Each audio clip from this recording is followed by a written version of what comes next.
आज हम लोग शुरू करने जा रहे हैं अपने क्लास 9th के सिविक्स को। और सिविक्स में हमारा चैप्टर नंबर 4, जिसके पास नया वाला बुक होगा सिविक्स का, उसमें चैप्टर नंबर हमारा 3rd हो जाएगा। ठीक है, चूँकि ये नोट्स जो है वो पुराने वाले बुक के अकॉर्डिंग बना हुआ था। हालांकि कंटेंट सभी में सेम है, पुराने वाले बुक में भी और नए वाले बुक में भी कंटेंट सारा सेम है। बस नए वाले बुक में चैप्टर नंबर 3rd है और पुराने वाले बुक में चैप्टर नंबर 4 है, लेकिन कंटेंट में कोई भी कमी नहीं है, कंटेंट में दोनों बराबर है। ठीक है, तो आप लोग इसको अपने अकॉर्डिंग इसको अरेंज कर लीजिए। जिसके पास पुराना वाला बुक है उसके पास चैप्टर नंबर 4 होगा ये, और जिसके पास नया वाला बुक है सिविक्स का उसके पास चैप्टर नंबर ये 3rd हो जाएगा। ठीक है, तो बेसिकली हम लोग आज बात करने वाले हैं क्लास 9th के सिविक्स में। चैप्टर का नाम है हमारा इलेक्टोरल पॉलिटिक्स। देखिए, इस चैप्टर को शुरुआत करने से पहले ना थोड़ी सी बातें हम आपको बता देते हैं। इस चैप्टर में बेसिकली हम लोग क्या पढ़ेंगे, इसमें हम लोग ये पढ़ेंगे कि आखिर हमारे इंडिया में इलेक्शन का क्या प्रोसेस है, किस प्रकार से इलेक्शन होता है, किस प्रकार से एरिया डिफाइन किया जाता है जिसको हम लोग कॉन्स्टिट्यूएंसी कहते हैं।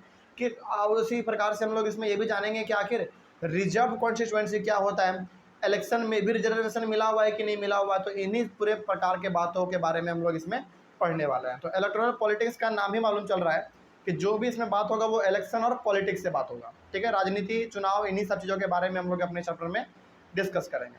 शुरू किया जाए। चलिए, सबसे पहला हमारा टॉपिक है वाई इलेक्शन, यानी कि इलेक्शन क्यों जरूरी है या फिर इलेक्शन क्यों होना चाहिए। ये हमारा मेन टॉपिक है। इस मेन टॉपिक के अंदर एक हमारा छोटा टॉपिक है जिसका नाम है असेंबली इलेक्शन इन हरियाणा। यहाँ पे हरियाणा का असेंबली इलेक्शन का एग्जाम्पल दे के आपको समझाया गया है कि आखिर इलेक्शन क्यों होना चाहिए। ठीक है, अब यहाँ पे बात है कि sir assembly election in Haryana का मतलब क्या हुआ। देखिए, हर एक स्टेट में ना अपना अलग अलग इलेक्शन होता है। जैसे हमारे बिहार में बिहार गवर्नमेंट का इलेक्शन कब होने वाला है, 2025 में होने वाला है। उसी प्रकार से उत्तर प्रदेश गवर्नमेंट का होगा, फिर से हरियाणा का होगा, फिर से पंजाब का होगा, फिर से गुजरात का होगा, फिर महाराष्ट्र का होगा।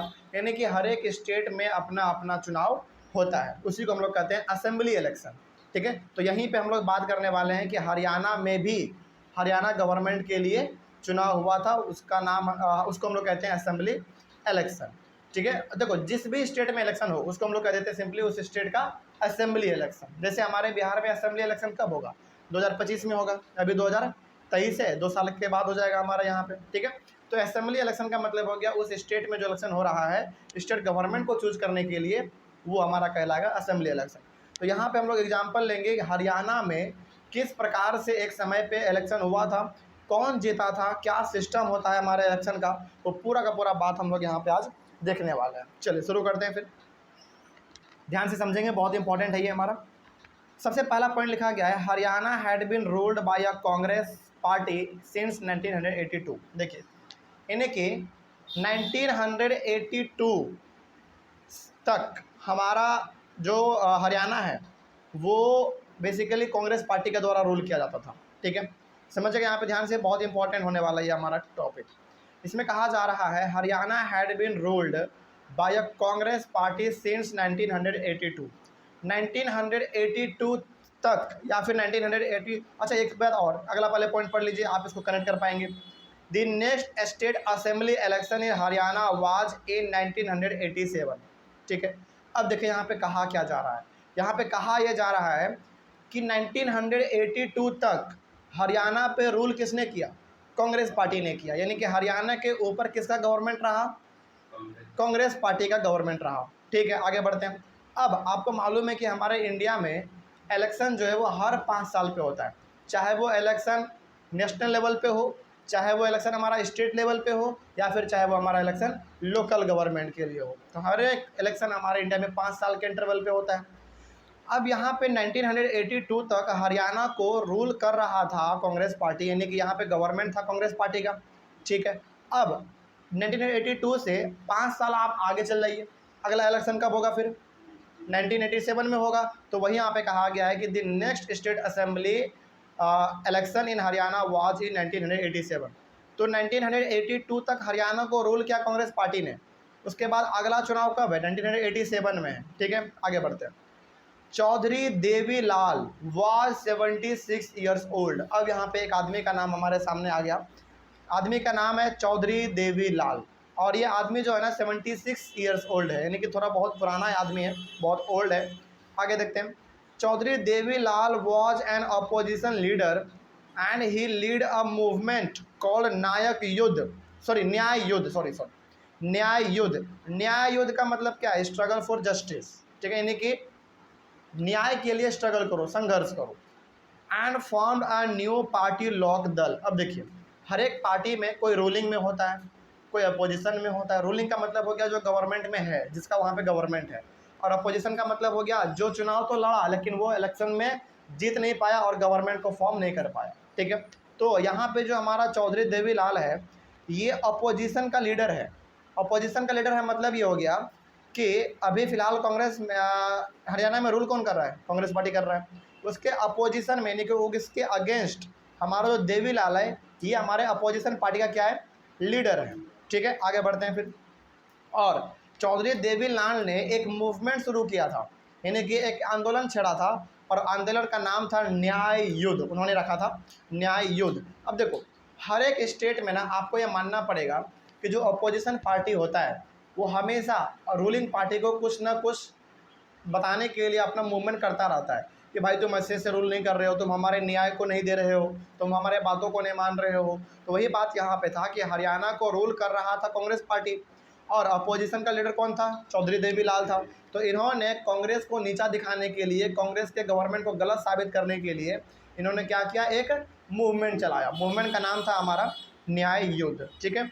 और इन्होंने फिर बाद में अपना एक नया पार्टी भी बना लिया। उस पार्टी का नाम क्या था? लोक दल। याद रखिएगा, अब यहाँ पे आपके सामने हर बार टर्म आएगा लोक दल। तो लोक दल क्या था? एक पार्टी था। किसके अगेंस्ट था ये? कांग्रेस के अगेंस्ट था, ठीक है। और लोक दल का लीडर कौन था? चौधरी देवीलाल था, ठीक है। आगे बढ़ते हैं। और वो कितने साल के थे? 76 ईयर्स ओल्ड के थे। आगे बढ़ते हैं। चौधरी देवीलाल पार्टी यानी कि Lok Dal joined other opposition parties to contest election against the Congress party in Haryana. अब देखिए, मेन पार्टी हमारा उस समय पे हरियाणा में कौन था? कांग्रेस। उसके बाद अपोजिशन में कौन था? लोक दल, ठीक है। क्या हर एक स्टेट में दो ही पार्टी होता है? नहीं, बहुत सारे हो सकते हैं, लेकिन हाँ, रूलिंग में कौन था? रूलिंग में हमारा कांग्रेस था, ठीक है, एक ही था कांग्रेस। और बाकी जितने भी छोटे मोटे पार्टी बचे वो सब हमारा अपोजिशन में था। लेकिन अपोजिशन में भी सबसे तगड़ा पार्टी कौन था? लोक दल। तो लोक दल पार्टी और भी अलग अलग प्रकार के छोटे मोटे पार्टी को अपने साथ क्या कर लिया? मिला लिया। बोला कि भाई तुम सब हमारे साथ मिल जाओ और हम सब मिलकर चुनाव को लड़ेंगे और इस कांग्रेस के गवर्नमेंट को उखाड़ के फेंक देंगे हरियाणा से, ठीक है। तो बहुत जो छोटे मोटे पार्टी थे हरियाणा के, वो सब के सब लोक दल के साथ जुड़ गया, जिसको हम लोग आम भाषा में क्या कहते हैं? गठबंधन करना। गठबंधन का मतलब क्या? आपस में मिल जाओ सब और मिलजुल के चुनाव लड़ेंगे, है ना। खैर, आगे बढ़ते हैं। तो जितने भी छोटे मोटे पार्टी थे हरियाणा के, वो सब के सब लोक दल के साथ मिल गया।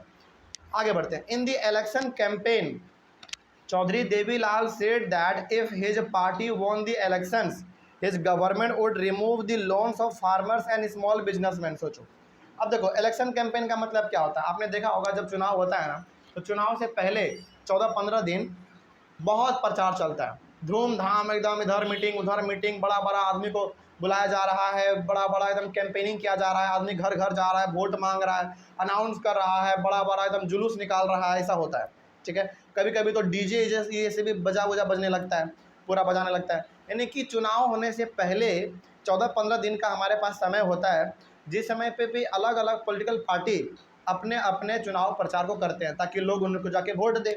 तो अब वहीं इलेक्शन के पहले क्या हो रहा है? यहाँ पे चौधरी देवीलाल भी क्या कर रहे हैं? अलग अलग जगहों पे हरियाणा में घूम रहे हैं, लोगों को कन्विंस कर रहे हैं कि आप हमको वोट दीजिए, हमको वोट दीजिए। और यहाँ पे चौधरी देवीलाल एक जो बहुत बड़ा अनाउंसमेंट करते हैं, वो एक करते हैं कि देखो, यदि हमारा पार्टी जीत गया तो जितना भी किसानों के ऊपर लोन का है कर्जा, या फिर जितने भी बिजनेसमैन के पास लोन का कर्जा है, वो सब का सब हम क्या कर देंगे? माफ़ कर देंगे। अब देखो, आप चुनाव में जीतने के लिए कितने अलग अलग वादे करते हैं। ऐसा कोई नेता नहीं है जो वादा नहीं करता। हर नेता वादा करता है कि भाई हमको वोट दो, हम जीत गए तो तुम्हारे लिए ये कर देंगे, वो कर देंगे। तो वही चीज़ यहाँ पे चौधरी देवीलाल भी कर रहा है। तो ये हरियाणा के लोगों को बता रहा है कि देखो, यदि तुम हमको वोट देते हो और यदि हमारा पार्टी जीत गया, पहली बात तो कांग्रेस को हटाएंगे यहाँ से।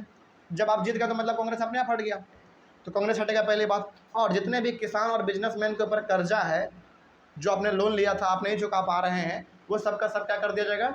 माफ़ कर दिया जाएगा। तो अब बताओ, यहाँ पे लोगों को क्या लगेगा? अरे भाई बहुत अच्छा बात बोल रहा है ये, तो वोट किसको देना चाहिए? लोक दल को देना चाहिए, यानी कि चौधरी देवीलाल को देना चाहिए। अब देखते हैं आगे क्या हुआ। तो चौधरी देवीलाल ये प्रॉमिस करते हैं लोगों से कि यदि हमारा पार्टी जीतेगा तो सबका लोन हम माफ़ कर देंगे। He promise that this would be the first action of his government. सोचो, और ये कहते हैं कि यदि हमारा गवर्नमेंट बनता है, यदि हम लोग जीत जाते हैं, तो सबसे पहला काम जो है ना, हम आप लोगों के लोन को ही माफ़ कर देंगे। तो लोगों को लगा कि बहुत अच्छा बात बोल रहा है ये भाई। अब देखो हरियाणा में उस समय पे क्या था ना, कि लोग बैंक से कर्ज लेके अपना खेती बाड़ी करते थे और अपना बिजनेस शुरू करते थे। किसी कारण खेती बाड़ी अच्छा नहीं हो पाया, बिजनेस डूब गया, तो उसके ऊपर क्या हो गया, कर्जा हो गया बहुत ज़्यादा। अब कर्जे में आदमी क्या चाहता है कि भाई कहीं से पैसा आ जाए। अब इसी के सामने कौन आ जाते हैं, बीच में चौधरी देवीलाल आते हैं। वो कहते हैं कि आपको पैसा देने की ज़रूरत नहीं है, बस हमारा गवर्नमेंट बनने दीजिए, हम आपके पैसे को माफ़ करवा देंगे। तो लोगों को लगा कि नहीं, बिल्कुल सही बात कह रहा है ये। ठीक है, आगे बढ़ते हैं। उसके बाद है the people were unhappy with the existing government, यानी कि कांग्रेस। और लोग जो है ना, अभी फिलहाल वहाँ पे सरकार किसका था, कांग्रेस का था। चुनाव कब होने वाला था, 1987 में होने वाला था, यानी कि चुनाव अब नज़दीक है, चुनाव होने वाला है। तो यहाँ पे चौधरी देवीलाल लोगों के सामने जाके अच्छे अच्छे वादे कर रहे हैं, लोगों का दिल जीत रहा है। और दूसरी बात, यहाँ पे कांग्रेस को ना लोग पसंद भी नहीं कर रहे हैं, क्योंकि देखो 5 साल में कई बार गवर्नमेंट अच्छा काम करती है, कई बार ख़राब काम करती है। तो यहाँ पे चौधरी देवीलाल के जो प्रॉमिस, इन्होंने जो किया प्रॉमिस, लोगों को पसंद आ गया। लोगों ने कहा कि ठीक है, हम आप ही को वोट देंगे। और यहाँ पे जो कांग्रेस अभी रूल कर रही थी, उसके खिलाफ धीरे धीरे इन सबका क्या होने लगा, नफरत बढ़ने लगा, क्योंकि ये काम अच्छी तरीके से नहीं कर रही थी। ठीक है, आगे बढ़ते हैं। यानी कि पूरा का पूरा वोट का जो संख्या था वो चौधरी देवीलाल की तरफ जाता हुआ दिख रहा था। उसके बाद व्हेन इलेक्शंस, अच्छा, people were attracted by Chaudhary Devilal's promise. तो चौधरी देवीलाल ने जो प्रॉमिस किया था, लोन हम आपके माफ़ कर देंगे, इस प्रॉमिस को लोगों ने बहुत ज़्यादा अपना, मतलब कि उन लोगों को लगा कि नहीं, बिल्कुल बात सही कह रहा है कि आएगा गवर्नमेंट में तो लोन माफ़ कर देगा। ठीक है, आगे बढ़ते हैं फिर। When elections where held, people voted happily in favour of Lok दल एंड इट्स अलाइज पार्टीज। तो जब चुनाव हुआ तो लोग खुशी खुशी बूथ पर गए, बूथ मतलब जहाँ पे वोटिंग होना होता है, वहाँ पे लोग गए और बहुत खुशी से लोक दल को उन्होंने वोट दिया। और लोक दल के साथ साथ उन सभी पार्टी को वोट दिया जो लोक दल के साथ जुड़े हुए थे, मिले हुए थे, क्योंकि लोक दल पार्टी ने क्या किया था, सभी छोटे मोटे पार्टी को अपने साथ मिला लिया था, गठबंधन कर लिया था। तो इन सभी पार्टी को वोट दिया गया, बल्कि कांग्रेस को वोट नहीं दिया गया। ठीक है, आगे। लोक दल एंड इट्स अलाइज पार्टीज वोन 76 seats out of 90 seats in the Haryana state assembly. अब देखो हरियाणा में टोटल कितने सीट है, 90 सीट है, और 90 सीट में से 76 सीट्स लोक दल और उसके साथ जो पार्टी मिले हुए हैं, ये सब मिलकर क्या कर लिया, जीत लिया। देखो किसी भी स्टेट में यदि आपको गवर्नमेंट बनाना है, तो वहाँ के टोटल सीट्स में से आप आधा सीट लेकर आ जाओ, आधे से एक सीट बेसी बस। जैसे मान लीजिए कि हरियाणा में यदि 90 सीट्स है, 90 सीट्स का मतलब होगा 90 एमएलए। ठीक है, तो आपको गवर्नमेंट बनाने के लिए कितना एमएलए चाहिए, 45 तो बिल्कुल बीच बीच हो गया, यानी कि आपको 46 चाहिए। तो ज़रा सोचो 46 एमएलए इसको चाहिए गवर्नमेंट को बनाने के लिए, और यहाँ पर टोटल है कितना, 76, यानी कि ये तो पूरी तरीके से मेजोरिटी में है। ठीक है, आगे बढ़ते हैं फिर। लोक दल वॉन 66 एंड दस had a clear majority in the assembly. सोचो लोक दल के साथ जो छोटे मोटे पार्टी मिले हुए थे, इन सभी ने मिल के टोटल सीट जीता 76। और यदि हम लोग केवल बात करें अकेला लोक दल का, तो लोक दल ने अकेला केवल जीत लिया अपना 60 सीट। सोचो, यानी कि जो बाकी पार्टी के साथ मिले हुए थे, उन्होंने मात्र कितना जीता, 16 सीट ही वो लोग जीते। ठीक है, लेकिन हाँ यहाँ पे कह सकते हैं कि लोक दल का जीत हुआ। ठीक है, आगे बढ़ते हैं फिर। The Congress would win only 5 seats. सोचो कांग्रेस को मात्र 5 सीट ही मिल पाया। सोचो जो कांग्रेस गवर्नमेंट में थी, पावर में थी, उसका कितना नीचे आ गया सीट, यानी कि कांग्रेस का मात्र 5 एमएलए ही जीत पाया। आगे बढ़ते हैं। Once the election results were announced, the sitting chief minister resigned. अब देखो होता क्या है ना, जैसे कि चुनाव हुआ और अभी फिलहाल में जो मुख्यमंत्री है और उसका पार्टी इस बार क्या हो गया, हार गया। तो अब जो पार्टी जीता है उसके पार्टी का चीफ मिनिस्टर बनेगा, तो जो पहले का चीफ मिनिस्टर था वो क्या करेगा, रिजाइन करेगा। तो कांग्रेस पार्टी का जो चीफ मिनिस्टर था वो अब क्या कर दिया, रिजाइन कर दिया, क्योंकि वो हार चुका है भाई। ठीक है, आगे। The newly elected members of legislative assembly, यानी कि MLAs of Lok Dal chose Chaudhary Devi Lal as their leader. तो जितने भी लोक दल के एमएलए थे और लोक दल के साथ जो पार्टी मिले हुए थे, छोटे मोटे पार्टी, उन सभी के एमएलए ने मिल के चौधरी देवीलाल को क्या अपना मान लिया, लीडर मान लिया। लीडर का मतलब हो गया चीफ मिनिस्टर, ठीक है। तो उन्होंने कहा कि नहीं सर आप ही चीफ मिनिस्टर बनिए, क्योंकि मेहनत आपने ज़्यादा किया है, ठीक है। तो चौधरी देवीलाल अब धीरे धीरे अब क्या बनने जा रहा है, हरियाणा का चीफ मिनिस्टर बनने जा रहा है। 3 days after the election results were declared, the governor invited Chaudhary Devilal to become the chief minister of Haryana. अब देखो होता क्या है ना, इलेक्शन जब खत्म हो जाता है, इलेक्शन का जब रिजल्ट आता है, रिजल्ट के 2 से 3 दिन के बाद उस स्टेट का गवर्नर उसको बुलाता है। किसको बुलाएगा, चीफ मिनिस्टर को भी बुलाएगा, और चीफ मिनिस्टर के साथ साथ जितने भी एमएलए जीते गए हैं उन सभी एमएलए को बुलाएगा। और यहाँ पे गवर्नर के सामने चीफ मिनिस्टर अपना शपथ लेता है, ठीक है। मतलब कि मैं फलाना आदमी ईश्वर की शपथ लेकर ये मतलब कि ईश्वर को साक्षी मानकर ये शपथ लेता हूँ कि संविधान में जो भी लिखा हुआ है उसका पालन करूँगा, सच्चा श्रद्धापूर्वक निर्वहन करूँगा, ऐसा कुछ उनका अपना शपथ ग्रहण का समारोह होता है। तो हरियाणा का जो समय पे गवर्नर था, उन्होंने चौधरी देवीलाल को और उनके सारे एमएलएज को बुलाया और चौधरी देवीलाल को चीफ मिनिस्टर का शपथ दिलाया गया, और उस समय से चौधरी देवीलाल क्या हो गया, हरियाणा का चीफ मिनिस्टर हो गया, ठीक है। आगे बढ़ते हैं, फिर आगे क्या हुआ देखो। As soon as he became the chief minister, his government issued a government order to remove the loans of small farmers, agricultural laborers and small businessmen। अब देखो यहाँ पे चौधरी देवीलाल अपने वादे से मुकरा नहीं। उन्होंने क्या कहा था कि हमारा गवर्नमेंट बनेगा तो हम सबका लोन माफ़ कर देंगे, और उन्होंने वाकई ऐसा किया। जैसे ही वो गवर्नमेंट बना उसका, जैसे ही वो चीफ मिनिस्टर बने, और वैसे ही उन्होंने सबसे पहला काम किया, सारे लोगों का लोन माफ़ कर दिया। तो ऑब्वियस सी बात है, अब लोगों को यहाँ पे क्या आ गया होगा, बहुत उनके ऊपर प्यार आ गया होगा कि भाई इन्होंने जो कहा उन्होंने करके दिखा दिया, है ना। खैर आगे बढ़ते हैं। तो चौधरी देवीलाल ने जो कहा उन्होंने उनको करके दिखाया। आगे बढ़ते हैं। His party ruled the state for 4 years। अब देखो यहाँ पे हुआ क्या ना, लेकिन इसका पार्टी ना हरियाणा में मात्र 4 साल ही रूल कर पाया, मतलब कि 5 साल कंप्लीटली रूल, मतलब अच्छा एक बात और यहाँ पे, his party ruled the state for 4 years। The next elections were held in 1991, but this time his party did not win popular support. अच्छा बताइए, पहला इलेक्शन यानी कि 1982 तक कांग्रेस का गवर्नमेंट था, ठीक है। उसके बाद 1987 में चुनाव होना था, चुनाव हो गया, चौधरी देवीलाल चीफ मिनिस्टर भी बन गया। अब इससे अगला 5 साल आप जोड़िए, कब आएगा, 97 के बाद 88, 89, 90 और 91। अब यहाँ पे 91 में हमारा यहाँ पे क्या हो रहा है, चुनाव हो रहा है। आपको लग रहा होगा ना कि सर चुनाव तो 5 साल पे होता है, फिर यहाँ पे 91 में चुनाव क्यों हो रहा है 4 साल पे ही। देखो होता क्या है ना, कभी के बताता है। पहली बात तो चुनाव कब हुआ, 1987 में हुआ, तो 87 में चुनाव हुआ, 87, 88, 89, 90, 91। तो यहाँ पे ध्यान से आप देखेंगे तो 5 साल तो पूरी ही गया, यानी कि जिस साल चुनाव हुआ उसको भी तो आप कैलकुलेट करोगे। तो 87 में चुनाव हुआ, 87, 88, 89, 90 और 91, तो 5वें साल हमारा चुनाव होने अब जा रहा है।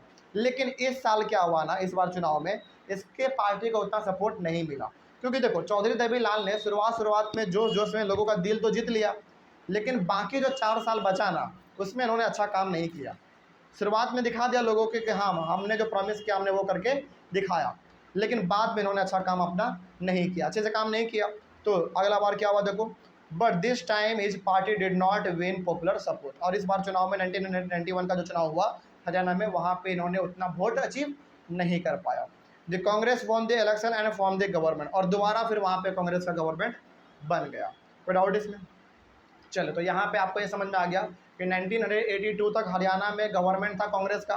1987 में चुनाव हुआ, चौधरी देवीलाल का जो पार्टी था लोक दल और उसके साथ जो छोटे मोटे पार्टी मिले हुए थे उन सभी ने चुनाव को जीता और चौधरी देवीलाल हमारा चीफ मिनिस्टर बन गया।